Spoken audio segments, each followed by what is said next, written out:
નમસ્કાર સરકારી કર્મચારી મિત્રો, સ્વાગત છે તમારું આપણી આ યુટ્યુબ ચેનલમાં જેનું નામ છે ગુજરાતી જીકેની જમાવટ।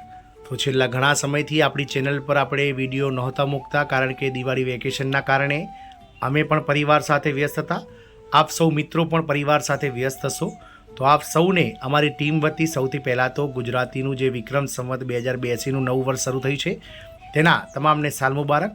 અને આપણે નવા વર્ષમાં આજે છઠ પૂજા, જ્યારે મોટો તહેવાર સમગ્ર દેશમાં છઠ પૂજાનો યોજાઈ રહ્યો છે, ત્યારે છઠ પૂજાના પાવન અવસર પર સરકાર દ્વારા સરકારી કર્મચારીઓ માટે 5 મોટા લાભો જાહેર કરતો અતિ મહત્વનો પરિપત્ર જાહેર કરાયો છે। તેને લઈ અને વિડીયોમાં વિગતવાર ચર્ચા કરીશું, તો વિડીયોના અંત સુધી આપ કર્મચારી મિત્રો બન્યા રહેશો। અને જો તમે ચેનલમાં નવા સબસ્ક્રાઈબર હોય તો ચેનલને સબસ્ક્રાઈબ કરવાનું ભૂલશો નહીં, જેથી કરીને અમારી ચેનલ પર મૂકવામાં આવતા આવા સરકારી કર્મચારીઓના પરિપત્ર તમને સરળતાથી ચેનલના માધ્યમથી ઉપલબ્ધ થઈ જાય। તો છઠ પૂજાના પાવન અવસર પર માનનીય વડાપ્રધાન શ્રી નરેન્દ્રભાઈ મોદી સરકાર દ્વારા સરકારી કર્મચારીઓ માટે જે છે તે 5 મોટા ફેરફારો જાહેર કરવામાં આવ્યા છે।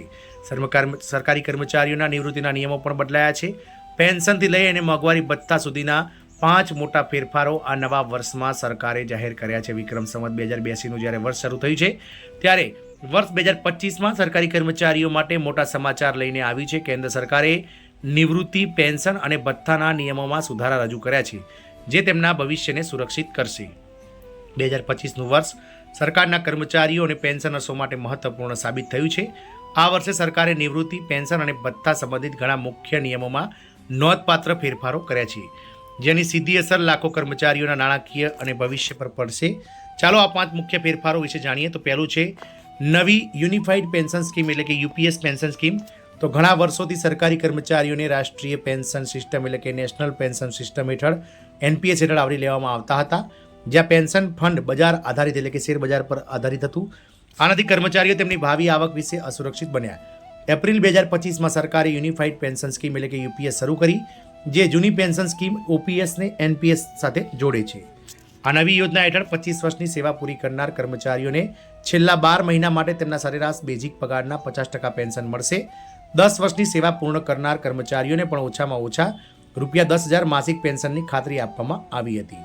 આનાથી હવે સરકારી કર્મચારીઓને સ્થિર અને વિશ્વસનીય પેન્શન મળશે। બીજું છે મોંઘવારી ભથ્થા અને મોંઘવારી રાહતમાં વધારો। તો ફુગાવાની અસરોને ઓછી કરવા માટે સરકારે વર્ષ 2025માં ડીએ અને ડીઆરમાં 2 વાર વધારો કર્યો છે। જાન્યુઆરી અને જૂન દરમિયાન 2% અને જુલાઈથી ડિસેમ્બર દરમિયાન 3%નો વધારો કર્યો હતો। હવે ડીએ 58% પહોંચી ગયો છે। આનો સીધો લાભ લાખો કર્મચારીઓ અને પેન્શનર્સોને તેમની માસિક આવકમાં વધારો કરવા માટે મળશે। પહેલાં ઘણા નિવૃત્ત કર્મચારીઓ તેમના પેન્શન પાસ ઓર્ડર, એટલે કે પીપીઓ માટે મહિનાઓ સુધી રાહ જોવી પડતી હતી। હવે સરકારે આ પ્રક્રિયાને સરળ બનાવી દીધી છે। બધા વિભાગોને કર્મચારીઓની નિવૃત્તિ ફાઇલો 12 થી 15 મહિના અગાઉથી તૈયાર કરવા સૂચના આપવામાં આવી છે, જેથી નિવૃત્તિની તારીખથી પેન્શન અને ગ્રેજ્યુટી મળવાનું શરૂ થઈ શકે। આ ફેરફાર કર્મચારીઓને નાણાકીય સુરક્ષા પ્રદાન કરશે અને તેમને લાંબી રાહ જોવામાંથી મુક્તિ આપશે। વાત કરીશું તો આગળ સેવાના નિયમ, સમય અવધિ અનુસાર મળશે યુનિફોર્મ ભથ્થું। તો પહેલાં યુનિફોર્મ ભથ્થું વર્ષમાં એકવાર નિશ્ચિત રકમ તરીકે ચૂકવવામાં આવતું હતું, ભલે કોઈ વ્યક્તિ વર્ષના મધ્યમાં નિવૃત્ત થાય। હવે નિયમો બદલાયા છે। જો કોઈ કર્મચારી વર્ષના મધ્યમાં નિવૃત્ત થાય છે, તો તેમને નિવૃત્ત થયેલા મહિનાઓની સંખ્યાના આધારે પ્રમાણસર ભથ્થું મળશે। ગ્રેજ્યુટી અને એકમ રકમમાં વધારો। તો સરકારે ગ્રેજ્યુટી અને એકમ રકમ ચૂકવવાના નિયમોમાં પણ સુધારો કર્યો છે। યુપીએસ યોજના હેઠળ બંને લાભો હવે એકસાથે ઉપલબ્ધ થશે, જે કર્મચારીઓને નિવૃત્તિ સમયે મજબૂત નાણાકીય સુરક્ષા પ્રદાન કરશે। અગાઉ એનપીએસ કર્મચારીઓને આ સુવિધાઓનો અભાવ લાગતો હતો, પરંતુ હવે તેમને પણ સંપૂર્ણ લાભ મળશે। આ ફેરફારો શા માટે જરૂરી હતા? તો આ બધા સુધારાનો મુખ્ય ઉદ્દેશ એક જ છે કે સરકારી કર્મચારીઓને નિવૃત્તિ પછી નિશ્ચિત, સમયસર અને સ્થિર આવક સુનિશ્ચિત કરવી।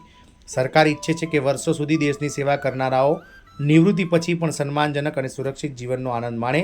એકંદરે આ નવા નિયમો જે 2025માં અમલમાં આવશે, તે ફક્ત નિવૃત્તિ પ્રક્રિયાને સરળ બનાવશે નહીં, પરંતુ કર્મચારીઓની નાણાકીય સુરક્ષાને પણ મજબૂત બનાવશે। આમ વર્ષ 2025માં સરકારી કર્મચારીઓ માટે થયેલા 5 મોટા ફેરફારો તેમના પગાર તેમજ નિવૃત્તિ સમયે જે મળનાર પેન્શન છે તેમાં વધારો કરતો જોવા મળશે। જય હિન્દ, અસ્તુ।